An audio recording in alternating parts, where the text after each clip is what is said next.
They said peace was possible. They said the interstellar accord would hold. They lied. The last transmission from Earth came 2 weeks ago. A single phrase, sterile and final. Negotiations have failed.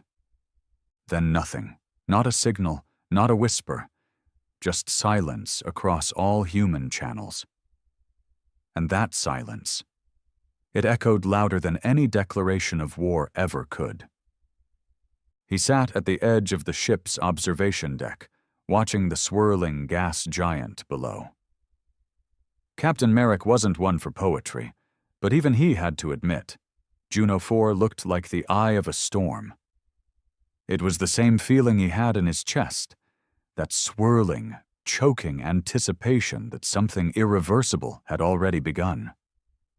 Merrick had been the lead envoy for the Terran coalition's final round of negotiations with the Cavor Dominion. 5 years of talks, 5 years of backroom deals, manipulative alien diplomacy, and constant pressure to bend the knee for galactic harmony. And then the Cavor broke the last accord before the ink dried, if you could even call it ink when half the treaties were signed in mind-linked thought vaults. He didn't need a council report to know what happened next. Earth going silent wasn't a glitch. It was a statement. One that made every species in the known galaxy uncomfortable. Humans didn't go quiet. Humans screamed, fought, rebelled, even mourned loud. Silence wasn't in their blood unless something broke, truly broke, past the point of repair. That silence meant one thing. Retaliation was no longer being planned. It was already in motion. Merrick stood and stepped into the command corridor. The bridge was dim-lit, quiet, and tense. His crew, made up of hardened Terran veterans, ex-Marines, and a few rogue asteroid miners, didn't need orders. They already knew where they were headed, the edge of Cavor space. Not to talk. Not this time. "Status?" he asked. Lieutenant Arlen, a wiry man with permanent bags under his eyes and too many lost friends behind his stare, replied without looking up. "Stealth field holding. Navigation is burning soft thrusters. We'll be in Cavor territory in 20 hours. No contact? None. Like Earth, everyone's gone dark. Every human ship, every relay, every AI whisper node. We're black." Merrick nodded. That was part of the plan? It had to be.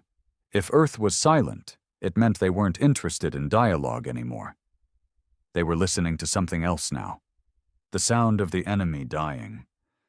The Cavor probably didn't see it coming. They were arrogant, like most of the old empires. Too used to fighting each other with political sabotage and economic pressure. They thought humanity would be the same. Soft, flexible, easily shamed into submission with guilt about war, history, and peacekeeping. What they didn't understand, or refused to believe, was that humanity didn't just survive war. We evolved in it. We made art from it. We made legends out of loss and myths from vengeance. And now, with no words left to speak, we were returning to our native language. Violence. "Captain," Arlen spoke again, this time a slight edge in his voice. "Picking up a long-range burst from Alpha Centauri relay node. It's encrypted. Terran military code. Black level." Merrick's pulse spiked. Black level codes were only used for one thing: autonomous engagement directives. They weren't messages. They were orders embedded in silence. It meant someone at Earth Command had flipped the switch. "Open it," he ordered. The main display lit up with a single image. A Cavor dreadnought, or what was left of it. The hull was fractured in 3 places. Entire chunks had been vaporized, as if someone had surgically removed parts of the ship mid-fight. Life signatures, 0. Transmission logs, blank. It had been killed cleanly, without broadcasting distress, no call for mercy, no warning. Merrick felt something tighten in his throat. Not fear, Not yet. Just awe. Because he knew what this meant. Somewhere out there, other Terran ships, maybe ghost fleets long thought decommissioned, had already begun the counterattack. Quiet, surgical, deadly, and not a single word was being said about it. The galaxy was watching, waiting for Earth to explain itself. But Earth had no more words, only silence. And silence in the hands of humans had become the deadliest weapon the stars had ever seen. The crew didn't cheer when they saw the Cavor dreadnought's wreckage. No one shouted, no one laughed. There was no joy in vengeance yet, not until the score was even, and even then, Merrick doubted there would be much left in anyone to celebrate. What they felt instead was confirmation. A cold, grim satisfaction that humanity wasn't rolling over this time. Merrick leaned forward in the captain's chair, staring at the burned-out husk on the screen. The dreadnought had been one of the diplomatic guard ships, untouchable by treaty law. That didn't matter anymore. Earth had made its choice. He felt it deep in his bones. "Get me the decoded metadata," he ordered. "I want the signature trace, energy discharge patterns, all of it." Arlen tapped in commands, fingers flying across the console with military precision. Matching weapon signatures suggest Valkyrie-class rail systems. That's Terran. Long-range precision strike from subspace warp shells. Multiple synchronized impacts. Probably launched from a stealth cruiser. Maybe two. So the Valkyries were in play. Ghost ships. Once just myths told among deep space Terran outposts. Crewed by men and women so off the books that half of them weren't even in Earth's census anymore. People like Merrick had heard of them, but they were never meant to be deployed unless Earth was done talking. That realization chilled the bridge more than the dark silence itself. "Where was it hit?" Merrick asked. Arlen magnified the damage markers. Life support, engine core, command deck, clean hits, no collateral, no hull splinters. Whoever did this knew exactly where every Cavor breathes, sleeps, and gives orders. No wasted rounds. Merrick stood up slowly, stretching his shoulders. So much for savage humans. Tell me, Arlen, what kind of savages do surgical strikes in perfect sync while the enemy is still mid-patrol? Arlen glanced up, his expression hard. The kind who've been waiting for years to shut up and pull the trigger? Merrick's boots echoed against the steel floor as he paced the command deck. There was a weight pressing down on everything now. A gravity not from the planet below, but from the understanding that Earth had finally taken off the leash. No more protest, no more concessions, no more ambassadors being made to bow in alien courts and listen to lectures about peace while colonies burned. The Cavor were not a subtle enemy. They smiled with flat teeth, patted backs with four-fingered hands, then sent mercenary fleets to raid Terran border worlds by night. And Earth kept taking it, hoping that diplomacy would buy time, time to grow, time to unify. But all it bought was more death. Now Earth was silent. And silence from a species like humanity was more terrifying than all the screams of war combined. The door to the bridge slid open with a hiss. Commander Briggs walked in, bulkier than most, wearing a reinforced combat rig even though they were still in stealth ops. His face bore the scars of 1,000 decisions made too late. The man had seen more broken treaties than successful ones. "We just got another encrypted relay," Briggs said without preamble. "Same black-level code. 2 more Cavor ships down. One in the Vosari system, another at the fringe of Lutek space. No survivors." Merrick didn't flinch. "Coordinated?" "Definitely. Multiple fleets, moving in sync across sectors. Stealth recon probes deployed in advance. Pattern suggests global Terran ops. All units silent. Not one message being transmitted back to Earth. They're not asking permission.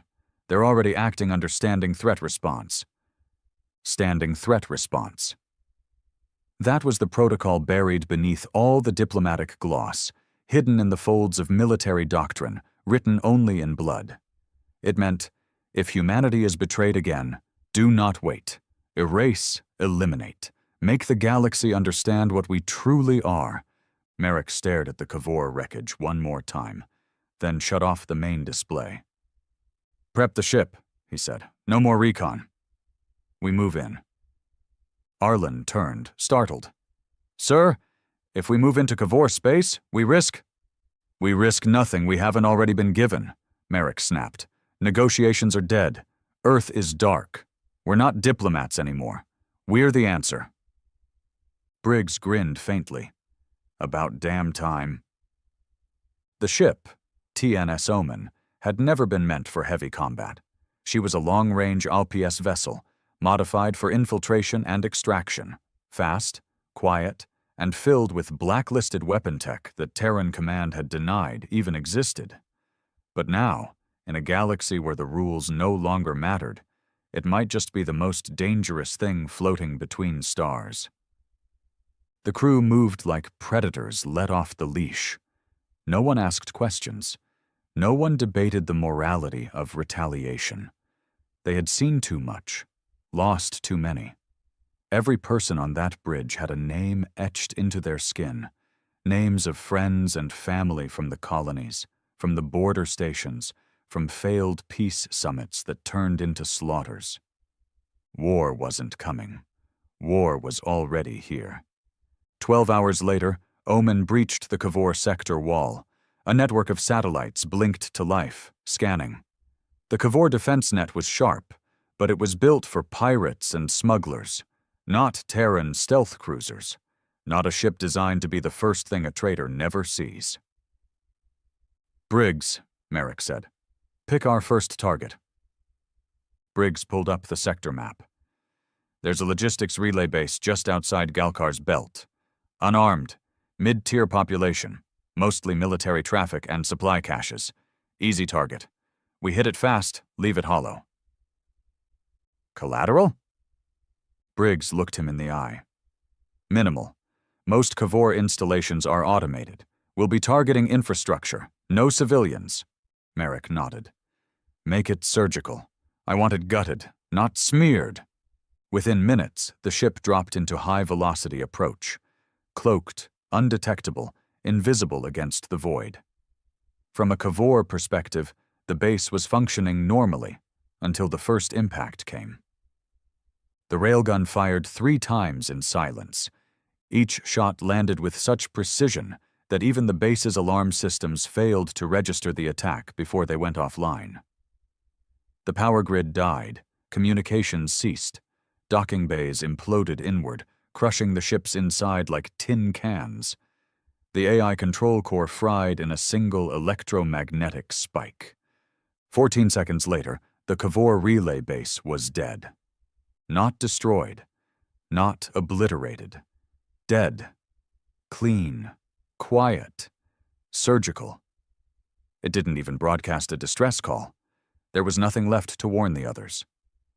Merrick sat back, watching the black hole of data now replacing the base on their map. Another silence added to the growing choir. He tapped a button. Broadcast a single data pulse. Let them know. Arlen turned. What do we send? Merrick stared into the void. One word. A pause, then silence. The pulse shot through the system. It would reach Cavor Command in hours. It wouldn't carry threats or ultimatums, just that single word. A message that said, "We're done speaking. Your war started with lies. Ours starts with silence." And they would feel it. In every comms blackout. In every lost patrol. In every system that simply went dark without warning or reason. One by one, Cavor Command ships would begin to fear the quiet. Officers would start to question every second without a ping from the stars. Paranoia would spread. Trust would decay. They would learn what it meant to provoke a species that had spent millennia clawing its way up through war, betrayal, and extinction. A species that no longer needed words to deliver its wrath. Humanity was done explaining itself. The next Cavor target was already on screen. A fuel depot on the rim of Helix sector. Big, bold, important. Merrick locked eyes with Briggs. "Let's make this one louder." Briggs cracked his knuckles. "With pleasure." As Omen drifted into the shadows once more, Merrick allowed himself a rare thought. Not of peace, but of justice. Not the kind found in courts or treaties, but the kind you feel deep in your chest when you take back power after being pushed for too long. Humanity had been too patient, too kind, too diplomatic. But now they were quiet. And in that quiet, entire civilizations would learn what it meant to spit in the face of mankind and think they'd get away with it. They didn't sleep much on the Omen anymore. Sleep meant dreams. Dreams meant memories. And memories were a luxury Merrick and his crew couldn't afford. Not while they were gutting Cavor infrastructure piece by piece, tearing out the lifeblood of an empire that had once looked down on humanity as a savage, barely civilized species. Now those savages were dismantling the galaxy's oldest dominion in total, methodical silence.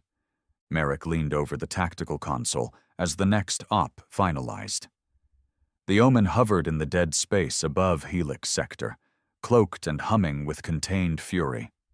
The Cavor refueling depot below was sprawling. Dozens of transport corridors, 3 massive fuel reservoirs, hundreds of personnel. Not all soldiers, not all innocent either. Briggs approached from the side, face blank, voice calm. "You sure about this one, Captain? It's a civilian-military blend. Could be collateral." Merrick didn't look away from the screen. Collateral started the day they bombed Terra Prime's envoy ship with children on board and called it an internal glitch. Briggs didn't argue. He just nodded and turned back toward the weapons station. That was the thing about Merrick. He didn't give speeches. He didn't need to. His silence carried more weight than any admiral's order. "Targets locked," Arlen reported. Merrick's voice was gravel. "Same approach, fast, clean, precise, but this time, leave one corridor open. I want them to see what silence looks like." The crew moved like a machine. No debates, no questions. They were past all of that now. The only language that made sense in this galaxy anymore was destruction. At 0400 hours Terran Standard Time, Omen fired. The first strike hit the depot's main energy spine. Power vanished in an instant. No backup, no time to respond. The second shot detonated the fuel reservoir. Not the volatile center, but the cooling mechanisms. Fire erupted, but only in one quadrant. Controlled. Intentional. Enough to create chaos without obliterating the entire base. Then the final railgun shell, coated in EM disruption tech, sliced through the communications core. The Cavor could still scream inside, but no one would hear them. No backup would come. No messages would escape. They were cut off, gasping in the vacuum of their own false superiority. Briggs watched the heat signatures drop on his monitor. "Security teams are gone. Medical wings are gone. Command center's on fire. One corridor left untouched, just like you ordered." Merrick gave a quiet grunt of approval. "Hold our position. Don't leave. Let them see us." He moved to the observation deck, staring down at the chaos below. The Omen slowly decloaked, not completely, but just enough that it shimmered like a ghost above the burning installation. A message without words, a warning without sound. And below, the Cavor survivors, dozens of them, stared up through smoke and blood, realizing the one truth they'd spent years denying. Humanity wasn't just fighting back. Humanity was watching, judging, measuring, and delivering judgment in absolute, merciless quiet.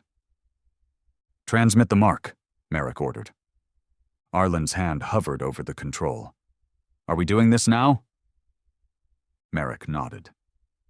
A single holographic symbol appeared in the sky above the depot, projected by Omen's beacon drive. It wasn't a name, or a flag, or even a threat. It was simpler than that. A closed human fist, just that. No embellishments.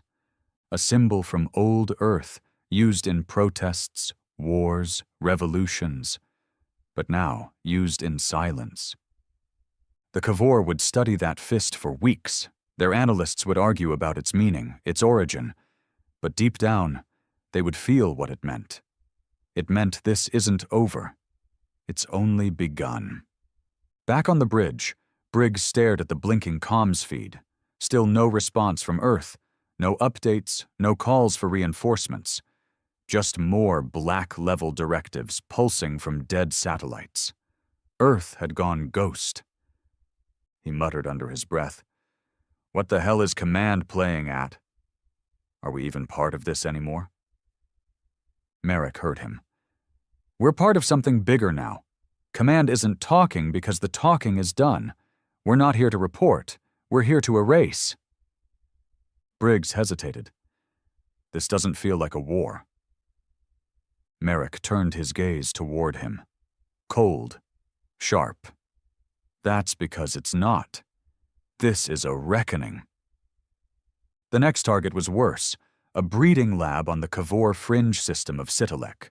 Officially, it was a genetic advancement facility, designed for interspecies medical research. But Merrick's crew had the black files, the data Earth had never released to the galactic public. What the Kavor were really doing there made most of the crew sick to their stomachs. They were experimenting on Terran prisoners, mostly colonists, some soldiers, all off the books. Biological cross-testing, organ harvesting, gene manipulation, disguised under layers of diplomacy and scientific progress, and all of it was considered acceptable by the Galactic Council. Merrick stared at the 3D projection of the lab. "No survivors this time?" Briggs nodded grimly. "Copy that."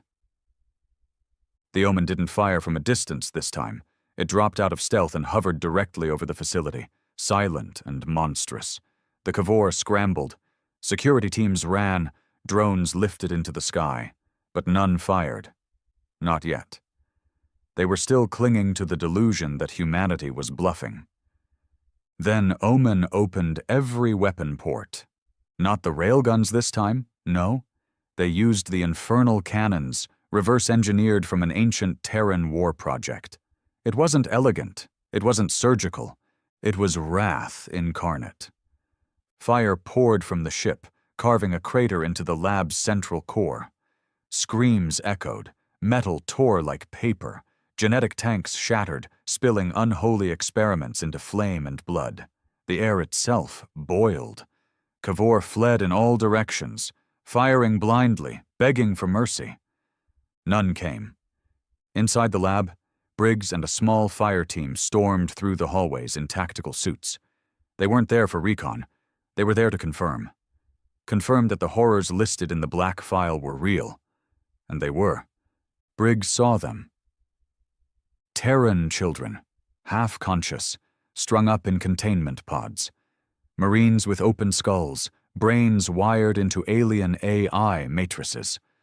A woman, her spine replaced with something chitinous and alive, still breathing, but screaming through mutilated lungs. He raised his rifle and put her out of her misery. The fire team left no one alive. The Kavor scientists were gunned down without trial. Every data core was destroyed. Every last room was burned. When they returned to Omen, the crew didn't celebrate. There was no victory to toast. Just the heavy silence of men doing what needed to be done. Merrick sat alone in his quarters afterward, staring at a faded picture of his son, one of the colonists taken years ago during the treaty years. Never confirmed, dead. Never found. He didn't need confirmation now. The image of that lab had told him everything he needed to know. He didn't cry. Not anymore. That part of him died on the same day Earth decided to go silent. But something deep inside him hardened. Something that wasn't going to break again. Not until the last Cavor lay buried in the cold void of space. Back in Cavor Central Command, panic was spreading. Reports were scattered, conflicting, and incomplete. Entire fleets going dark. Outposts silenced without a trace. A diplomatic officer collapsed in the war chamber after watching the footage from the Sitalek lab. He knew what it meant. The humans weren't at war. They were making sure there would never be a war again. Not with the Cavor, not with anyone. In the absence of words, in the dead of space, humanity had become a force of nature, an extinction-level event wrapped in flesh and rage, and no one knew how to stop it. For the first time in centuries, the Cavor High Regent summoned the Emergency Council, not to strategize, but to beg, because the silence had become unbearable. The Cavor High Regent's face was cracked with age, his tendrils limp as he scanned the war chamber's reports. None of it made sense, not because of the data, but because everything made too much sense, too precise, too efficient, too human. "How many installations have we lost?" he asked, his voice dry, thinned by the pressure of humiliation. One of the aides trembled as he approached. 32 confirmed, Regent. Another 17, presumed silent. He swallowed. "We believe they're no longer operational." "No alarms?" "No, Regent. No distress signals, no broadcasts, just blackouts? And this." The aide handed over a data tablet. The display flickered once, and then settled into a single image. The closed human fist, shimmering in soft, white-blue light. The Regent stared. "A symbol?" "A message," the aide whispered. The chamber was full. Dozens of generals, policymakers, economic planners, and xenodiplomatic tacticians stood in a circle around the Regent. Most of them were silent. A few whispered. But none had answers. Their empire had never faced this before. The humans had always been noisy, in meetings, in trade, in protests, even in war. Their culture overflowed with sound, with emotion, with declarations and justifications. Now they were ghosts with weapons. Another general stepped forward, draped in ceremonial armor he hadn't worn since the Scarier campaign. "We must respond, Regent. This is not war. This is extermination. It violates every galactic code. The humans must be brought before the Council." The Regent looked up with hollow eyes. "And what will you say, General? That we broke a dozen treaties? That we bombed their colony and denied it? That we erased their scientists from records while dissecting them on Sitalek?" He pointed at the display. "You think the humans care about Council laws now? They gave us 20 years of chances, and we spat in every hand they offered." "They'll turn on the rest of the galaxy next," someone muttered. "No," the Regent said. "They'll burn until their memory is carved into every wall of this universe. Then they'll go quiet again, but no one will ever forget." Meanwhile, in the shadow of the Helix Rift, the TNS Omen cruised silently through fractured space, its hull barely shimmering under the dark light fields. Another Cavor station blinked out of the star charts as the crew erased another critical supply node. They didn't even bother cloaking for this one. "Another one down," Arlen said, wiping a streak of sweat from his temple. "They're not even trying to respond anymore." "They're afraid," Briggs said. "They're waiting for mercy. They think we'll blink." Merrick stood at the center of the bridge, arms folded, eyes fixed forward. They still don't get it. He stepped to the forward viewport, watching the remains of the station spin off into the void. They think we want their surrender, their apology, their shame. He turned, his voice a low growl now, the kind that makes a man's soul recoil. We don't want words anymore. We want absence of them. Their ships, their culture, their arrogance. We want their void. And that was the truth. This wasn't about reparations or political leverage anymore. This wasn't even about Earth. This was about something deeper. The principle that there must always be a cost for betrayal. That silence must be earned, not given. And when you betray a species that climbed its way from blood and fire, who held out a hand for peace and had it crushed repeatedly, you do not get to walk away. The Cavor had mistaken humanity's capacity for tolerance as weakness. Now they were learning what true weakness looked like: panic, retreat, silence born from fear. Somewhere near the neutral zone, a group of high-ranking galactic diplomats attempted to reach Earth. They sent envoys. They sent A-is. They even sent psychic frequencies embedded with non-verbal pleas for truce. Nothing returned. No signal, no ambassador, no threat, not even a refusal. Just silence.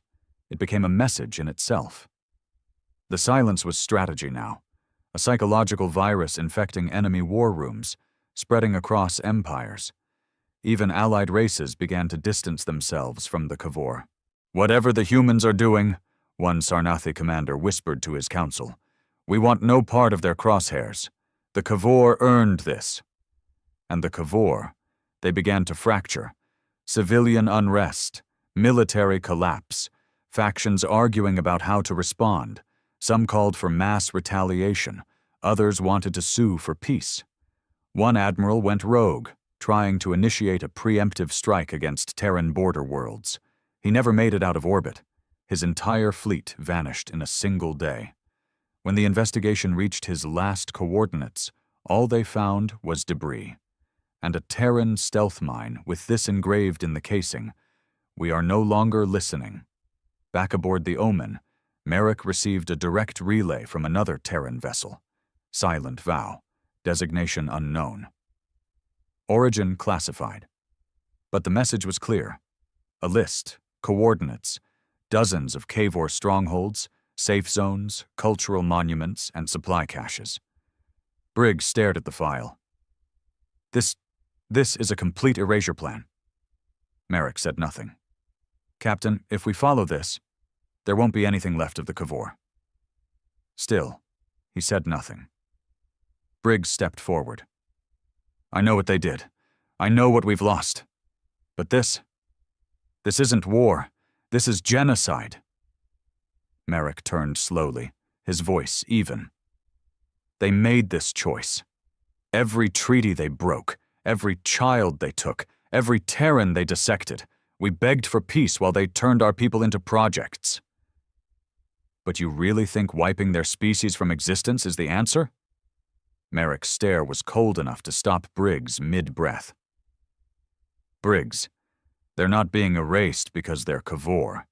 They're being erased because they taught the galaxy that peace is weakness, that mercy is laughable, that if you wait long enough, you can bleed a man dry and he'll keep smiling." He pointed at the console. "This isn't genocide. It's correction." Briggs didn't argue. He just stood there, stunned, as the Omen turned toward the next target. Cavor High Regent's final broadcast was a desperate plea. Not to humanity. He knew better than to expect a reply. But to the galaxy. To any species listening, this silence is not passive. It is the storm that follows every failed peace. We thought we could contain them with shame, with politics, with hierarchy. But now the humans are free from conversation. He leaned closer to the camera, tired and worn. And when a species like that stops speaking, it no longer matters how advanced your weapons are, or how many allies you have, because what you're facing isn't a military. It's a memory, one forged in betrayal, one that will outlive all of us. And then he did something no Cavor leader had done in centuries. He bowed, But no one was listening anymore. The next day, one of the galaxy's most fortified military academies vanished from existence. No explosion, no wreckage, no survivors. Just gone. In its place, a simple Terran satellite. No signal, no beacons, no sound, just a single symbol floating endlessly in space, the closed fist.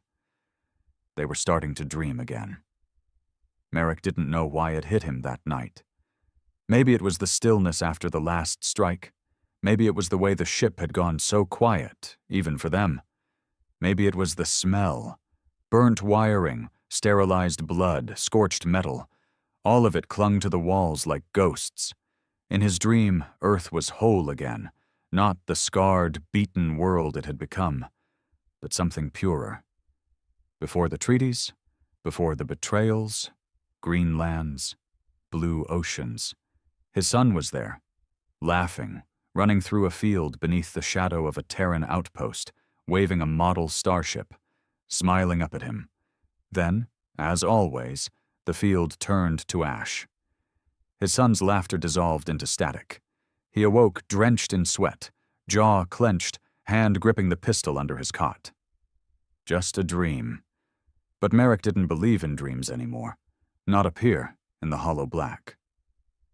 He rose without a word, pulled on his uniform, and returned to the bridge. The crew was already awake. No one really slept on the Omen anymore.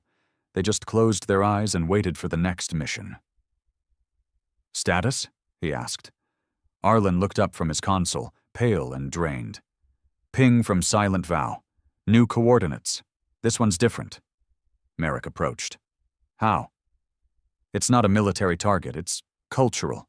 A Kavor memory vault. Religious relics, history, language, species records."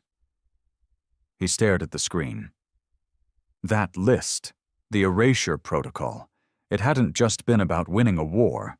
It was about removing the roots, making sure there was no story left to tell after the last body hit the ground. Briggs leaned against the tactical rail. "You can't be serious. That's not a strike. That's a final nail." "No response from Earth Command?" Merrick asked. Arlen shook his head. "Same as always. Silent, no blockades, no objections." Merrick nodded once, then paused. Something flickered behind his eyes. Something Briggs hadn't seen in a long time. Doubt. "Captain," Briggs said carefully, This isn't about justice anymore. This is legacy destruction. These are things that outlive war. What happens when we're done? What's left?" Merrick didn't answer right away. He looked through the viewport, eyes dark with exhaustion. "You ever hear of Ashara?" Briggs blinked. "That's a myth, from the frontier. It's real. Colony went silent after a Kavor scout raid. By the time a relief crew got there, everyone was gone. No survivors, no bodies, no logs, just missing." "I thought that was a power failure." Merrick turned toward him. "My son was there." The silence between them cracked like a whip. "I didn't get a body," Merrick continued. "Didn't get a death file. Nothing to bury. Just absence. So now, that's what they get. Not war, not suffering. Absence." Briggs clenched his jaw but said nothing. What could he say? The man had already buried everything except the part of himself still delivering justice by the megaton. "Prepare the launch codes," Merrick said quietly. "We'll sterilize the vault. Full strike. Nothing left." Arlen looked like he wanted to protest, but his fingers moved automatically. Orders were orders. The Omen turned. The memory vault hovered in orbit around a dead moon, shielded and proud, its spires like open hands, waiting to preserve the culture of a species now fleeing from its own sins. Merrick stood tall at the command panel. "Target locked. Payload charged." He hesitated, just for a breath. Briggs noticed. "Captain?" But Merrick had already pressed the launch. From the ship's underbelly, 2 fusion torpedoes dropped silently into space, drifting like pearls before erupting into white fire. The vault didn't explode. It unraveled. One moment it was a structure. The next it was a storm of burning memory. Torn scriptures, shattering holograms, centuries of song and story reduced to light and dust. No records, no echoes. The Kavor had built it to last forever. It lasted 7 seconds. No one spoke. Even the Omen systems seemed quieter afterward. Briggs sat down slowly. That was sacred. They made nothing sacred when they started carving into our children, Merrick said coldly. But what's left of us after this? Briggs whispered. Merrick walked off the bridge. Hours passed. Then a signal, something they hadn't received since this all began. A voice. It wasn't from Earth. It wasn't from the Kavor. It was from an old Terran vessel, the Indigo Drift, thought to be lost during the first wave of diplomatic collapses. Command said it had gone rogue. Now it sent a single audio transmission. You went too far. There's no balance left. You're not making justice. You're making ghosts. Merrick stared at it for a long time. Then he erased it. Far away, in a remote system no one had visited in decades, a quiet world received its first signal in years. It was a Terran colony, hidden, forgotten, never listed on public star charts. The signal was short. One word. Wait. The people didn't know what it meant. But the elders understood, because Earth hadn't forgotten them. And something worse was coming. Not the Kavor, not other empires. No, something deeper. What humanity was becoming. Later, on the Omen, Merrick stood in the observation chamber again, staring at a lifeless quadrant he couldn't name. Briggs entered, slower this time. No uniform. I pulled the casualty reports, he said. You were right. Ashara wasn't empty. Merrick didn't turn. Briggs continued. They found remains, recovered DNA. One of them matched your son. The silence after that wasn't triumphant. It was hollow. Merrick turned, face unreadable. He died screaming? He asked. Briggs didn't answer. Merrick nodded, then said quietly, Good. It means he died trying. The look on his face wasn't relief. It was resolve, because now he had nothing left to search for, nothing left to wonder about, only purpose. He returned to the command deck. Prep the next strike. Arlen's voice cracked. Sir, they've sent a ceasefire. Merrick's eyes narrowed. No. Captain. Number. No words. Not now. Not ever again. Briggs looked at the screen. The ceasefire was formal. Apologies. Reparation offers. Diplomatic gestures. Desperate pleas. A full surrender. It didn't matter, because this wasn't about winning anymore. It was about silence, and what you earn after crossing a species who offered peace with one hand and was handed betrayal in return. It had been 42 days since the last word left Earth's communication grid, and in that time, over 219 Kavor installations had gone dark, not destroyed in glorious battle, not reduced to ash in a wave of mass annihilation, just gone, wiped, surgical, unseen, clean, every system severed, every protocol overridden, every command voice silenced. The TNS Omen was now one of dozens, not the first, not the last, a ghost ship in a growing fleet of retribution. Others had emerged, the Quiet Blade, Echo Black, Whisper's End. Ships once mothballed, now resurrected under the Black Level protocols. Crewed by men who didn't want orders, who weren't looking for medals or headlines. Men like Merrick. Men who had been listening for too long. He stood in the command chamber, watching another Kavor outpost spin slowly into its death cycle. They hadn't even bothered firing this time. The outpost had already been stripped by another Terran vessel the night before. What remained was debris, drifting, mute and glowing faintly under distant starlight. They're running now, Arlen said from behind him. Not even trying to defend. We track their ships. They turn off engines and wait for the end. Cowards, Briggs spat. No, Merrick muttered, eyes locked forward. Not cowards. Animals who finally saw the trap they stepped into. The silence isn't chasing them. It's already here. They're just realizing it too late. Arlen turned away from the monitors. We have a new inbound. Not Cavor. Merrick stiffened. What species? Looks Sarnathi. Civilian transport, no weapons. Broadcasting wideband Terran dialect. Wants to talk. Merrick didn't reply.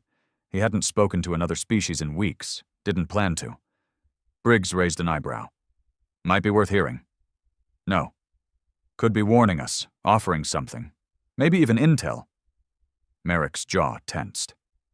We already know what we need to know. Arlen hesitated. Sir, they're not Cavor. They're scared. They're asking what they should do. This time Merrick turned. He looked directly at Arlen, voice cold and without inflection. They had their chance to care. Where were they when Earth bled? When our colonies were dissected, our children vanished? When Cavor ships bombed Terra 7 and the Council called it an unfortunate accident? No one answered. Let them be afraid. It's the only intelligent response left. But we'll have no allies, Arlen whispered. We don't need allies, Merrick said. Allies need us. They're just realizing it. And with that, he cut the signal. No message returned. No translation. No curiosity. Just more silence. The Sarnathi ship drifted for hours, then turned and disappeared into subspace, leaving no trace. What no one had expected, least of all the Terran warships, was how fast the silence spread. It wasn't just the Cavor anymore. Entire trading routes were abandoned. Starports closed. Outer systems went dark without warning. Embassies shuttered overnight. Civilian colonies deleted their own transponders in fear of being mistaken for enemy holdouts. Some sent messages begging for forgiveness. Others asked for protection. Most simply vanished from the grid. The universe, for all its size and arrogance, had never felt this kind of pressure. The pressure of silence. Of knowing that the one species you once mocked, once restrained, once ordered to behave, had finally stopped pretending to care what anyone thought. Briggs walked the corridors of the Omen, silent for once. The crew didn't talk anymore unless necessary. Orders were hand-signed, reports scrawled on digital slates, music silenced, recreational systems locked. Noise wasn't just discouraged, it felt wrong. He entered Merrick's private chamber. No knock. Formalities had died back around day 20. Merrick sat at a table, sorting through data logs. Briggs cleared his throat. We need to talk. Merrick didn't look up. Then talk. Briggs stepped forward. We've done it. We've won. Merrick said nothing. We've destroyed every major Cavor fleet. Their leadership has collapsed. Their culture's in shambles. The galaxy's already on its knees. We've made our point. Still nothing. Briggs pressed. What's the mission now, Merrick? What are we still doing out here? Now Merrick looked at him, and for the first time in weeks, he spoke with something other than rage. What do you think they'll remember, Briggs? Briggs blinked. What? When all this is over, when they rebuild, when history is rewritten, what do you think they'll remember? Briggs frowned. That we fought back, that we took a stand. No, Merrick said. They'll remember that for once. Humanity said nothing. And the galaxy listened. That's the only thing that matters now. But at what cost? Briggs asked. We're not heroes. We're not even soldiers anymore. We're just executioners in the dark. Merrick stood. We offered peace. They mocked it. We gave treaties. They wiped their asses with them. Then we shut our mouths and showed them what our silence really means. He walked past Briggs, brushing him on the shoulder. "You think the cost is too high? Then get off this ship." Briggs didn't move, because he couldn't. Not really. He knew Merrick was right. There were no good men left out here, only witnesses. The Omen's final mission came without fanfare, a single coordinate, one line of code, an anonymous relay. Destination, the Cavor homeworld. Not a military base, not a tactical point. The cradle, where it all began. Arlen sat in silence, staring at the map. This is genocide." Merrick didn't reply. Briggs whispered, "We crossed that line, we're not coming back." "Not as warriors, not even as men." Merrick finally looked up. "We crossed that line the moment we buried our children in orbit." Briggs's voice broke. "And what's left after this, Captain?" "Who do we become?" Merrick stepped forward, eyes cold, empty. "We become the thing they warned their children about. We become the silence they'll never speak over again." The crew stared at him. No one objected. Because when you burn everything down, the silence becomes home. As the Omen approached Cavor's home system, defenses folded without a fight. Civilian vessels deactivated weapons. Orbital platforms powered down. Even planetary AIs failed to respond. It was over before it started. Merrick stood on the bridge, watching the planet spin slowly below them. It was green. Beautiful. Peaceful. The irony almost made him laugh. Briggs stared beside him, silent. "Orders, Captain?" Arlen asked. Merrick hesitated. Not out of mercy, but because some part of him wondered if there was anything left to kill. Then he spoke. "Don't fire." Briggs turned to him, stunned. Merrick continued. "Let them live. Let them rebuild. Let them remember. But never answer them. Never speak to them. Never acknowledge them." He pointed at the planet below. "Let them look up and wonder, every single day, if we're still watching." He walked away. And for the first time in weeks, the crew exhaled. Because the most terrifying punishment wasn't death. It was being ignored by something you feared. Forever. The Omen left the system without a trace. No broadcasts, no signals. Just a single symbol left on the moon in orbit, a closed human fist. And beneath it, one sentence etched into the rock. "We heard everything. This is our answer." 3 weeks passed after the Omen left the Cavor home system. No Terran ship was seen in that sector again. No follow-up strikes, no messages, no diplomatic envoys, just silence stretching across the stars like a blanket of lead. The kind of silence that presses down on a soul, not just with fear, but with guilt.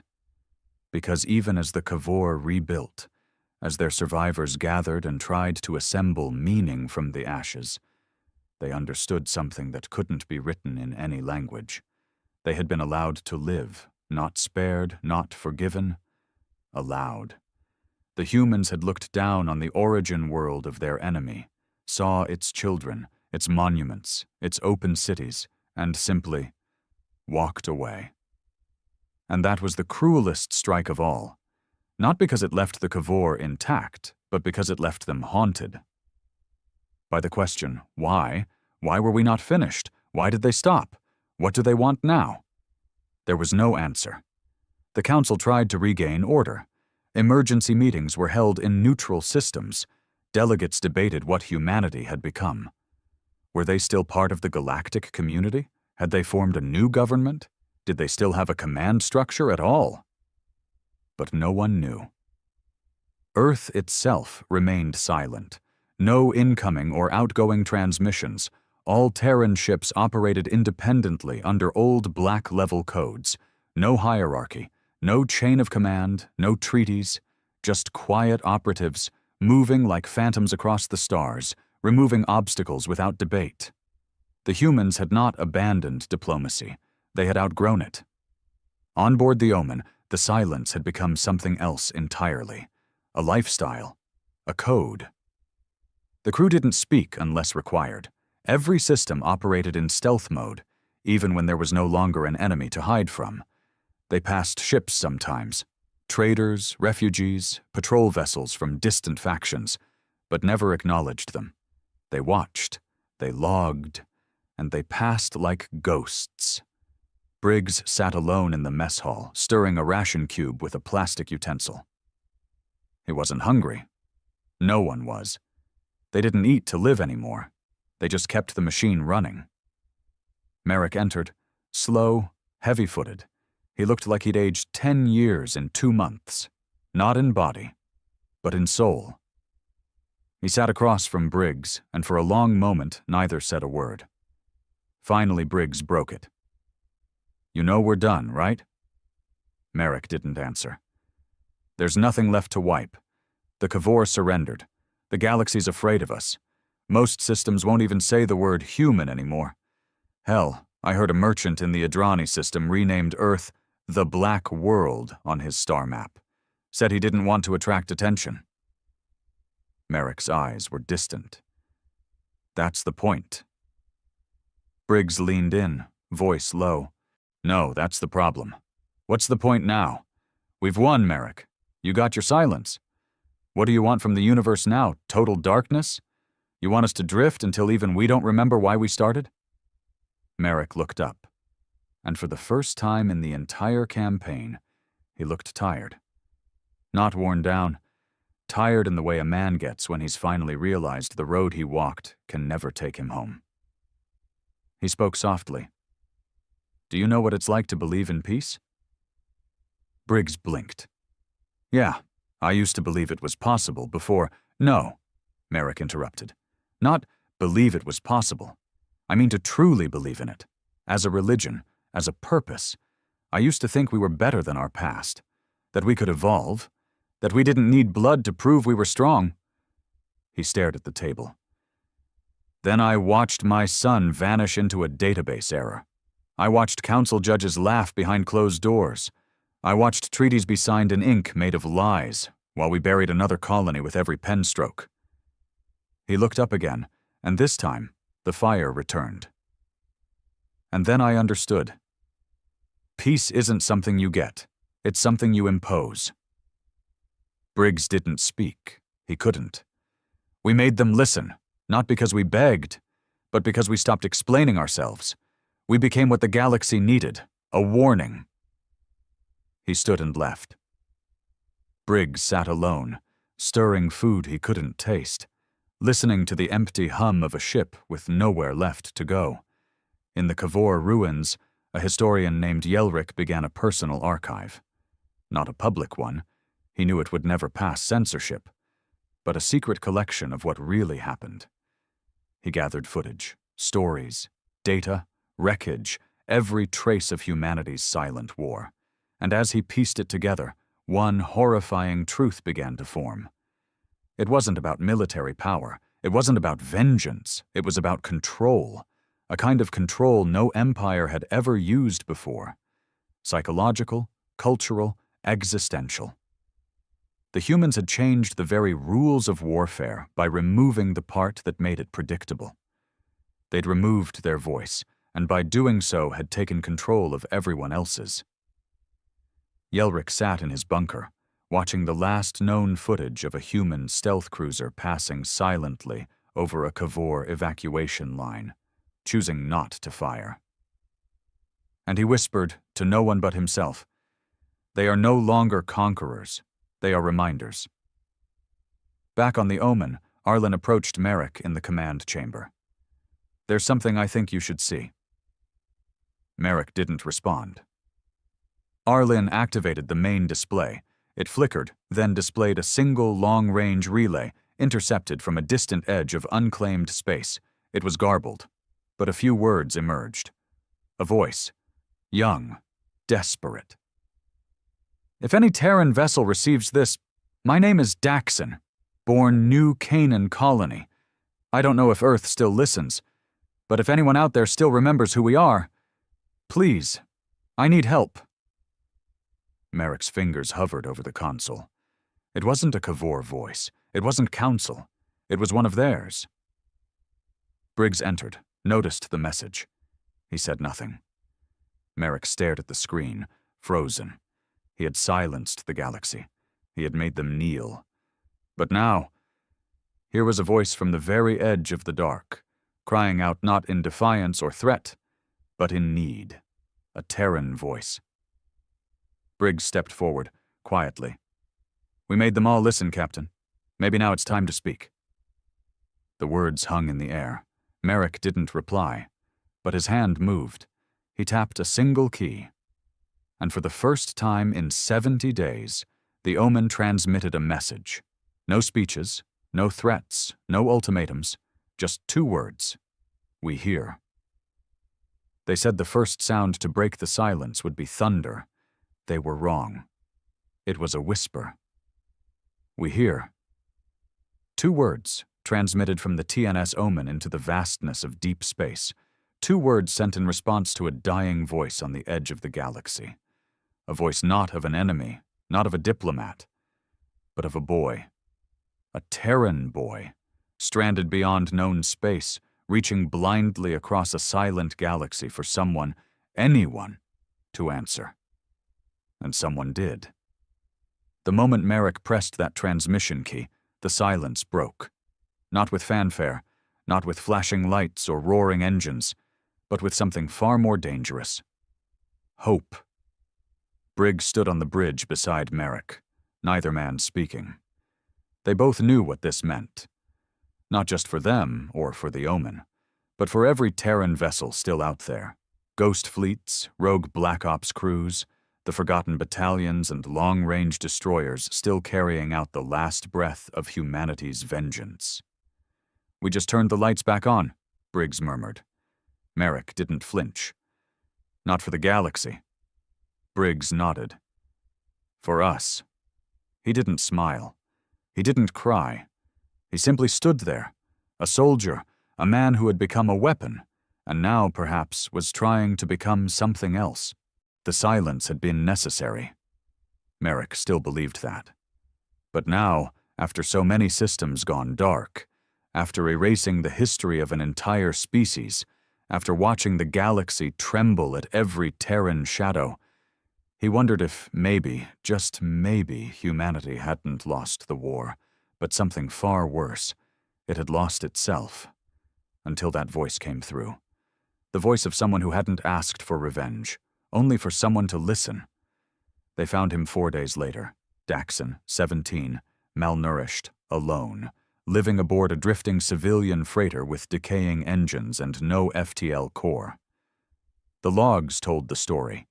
New Canaan colony was attacked during the early days of the breakdown. Not by the Kavor, but by pirates emboldened by the power vacuum. The Council had issued protection, but pulled it last minute to avoid provoking Terran aggression. Daxon's family was slaughtered, his ship left adrift, unnoticed by the wider war. He'd been floating for almost a month, surviving on broken rations, waiting, transmitting into a void. When Merrick and a recovery crew boarded the derelict ship, they found him crouched in a corner, eyes sunken but still alert. Not a victim. Not weeping. Waiting. Merrick stepped into the chamber. The boy looked up. There was no fear. "You're Terran," Daxon said. Merrick nodded once. Daxon stood, his voice cracking. "You heard me." "We did," Daxon swallowed. "So, is it over?" Merrick didn't answer at first. The question hung there like a blade. "Not yet," he said. "But you may be the beginning of something better." The Omen took him aboard. The crew didn't cheer. There was no celebration, just movement, just duty. But something shifted that day. The noise came back. Little things. A song hummed under someone's breath during shift change. Laughter, quiet, nervous, during a card game that hadn't happened since the early weeks of the campaign. A voice raised in frustration over a broken actuator. It wasn't much, but it was sound. Merrick stood in his quarters that night, staring at an old hollow photo. His son. Frozen forever at 12. Smiling under a Terran flag. That image used to hurt. Now, it still did, but it also pulled at him. Maybe this is what he'd have wanted, he muttered. Word spread, the transmission that cracked the silence. Not to the Cavor, not to the Council, but among Terrans, from ship to ship, stealth cruiser to rogue destroyer, not in public channels, not in headlines, in shadows, in secret corridors, in whispered corridors aboard ships that had long since forgotten joy. 2 words. We hear. And with that, they began to come home. One by one, Terran ships returned to Earth's orbit. Quietly. Not to report, not to brag, but to simply be, to exist again among their own. Merrick brought the Omen back on day 97. The homeworld had changed. Orbital docks buzzed with activity, half military, half reconstruction. The planetary defense grid still hung thick around the atmosphere, but it no longer pointed outward with paranoia. It waited. Earth was listening. The Omen landed at Black Site Echo, once a classified base, now a transitional station for warships coming out of silent ops. When Merrick disembarked with Daxon, no one saluted. No bands, no medals, just quiet nods, the kind given between soldiers who know they were never meant to win, only to survive long enough to become warnings. Daxon looked out over the horizon. "Is this Earth?" he asked. Merrick nodded. "It's uglier than I thought." Merrick smirked. "Yeah, but it's ours." There were hearings, of course, not trials. No one dared put Terran officers on stand for what had happened. Not publicly, but committees met behind closed doors. Whispers passed through back channels. Words like accountability and legacy and consequences floated across council floors, where humans were once unwelcome. The Cavor didn't press charges. They wouldn't dare. They didn't even send diplomats. Just a single offering, an unencrypted file. Names, logs, the full truth of every treaty they broke, every atrocity, every betrayal. Merrick never read it. He didn't need proof. He had already seen the truth, buried in the stars. But Earth kept the file anyway. Not for evidence, for memory. Because silence had never been about revenge. It had always been about remembering what got you there. Months passed. The war was never officially declared over. There was no ceremony, no surrender document, but everyone knew it was done. The galaxy had changed. The balance of power shattered. No species would ever underestimate humanity again, not because they feared Terran weapons, but because they feared what silence turned humans into. No longer diplomats, not conquerors, not victims. Something new, something patient, something cold. And when Earth finally spoke again, it didn't do so through speeches or ultimatums. It sent Daxon, the boy who called into the void, and was answered. He stood before the new Terran assembly. Small, nervous, but clear-eyed. He didn't talk about pain or fear or war. He talked about voices, how silence had kept him alive, how a whisper had saved him, and how, maybe, humanity didn't need to shout to be strong. Maybe now it was time to listen again. In the dark corners of space, Cavor children asked their elders why the sky was so quiet. And the old ones, shaking, would whisper a phrase now etched into their bones. Because the humans are listening. And that was enough to make them behave, enough to make them remember, enough to keep the silence sacred. Because in the end, it was never about whether humanity would speak again. It was about when, and whether the galaxy would be ready when they did.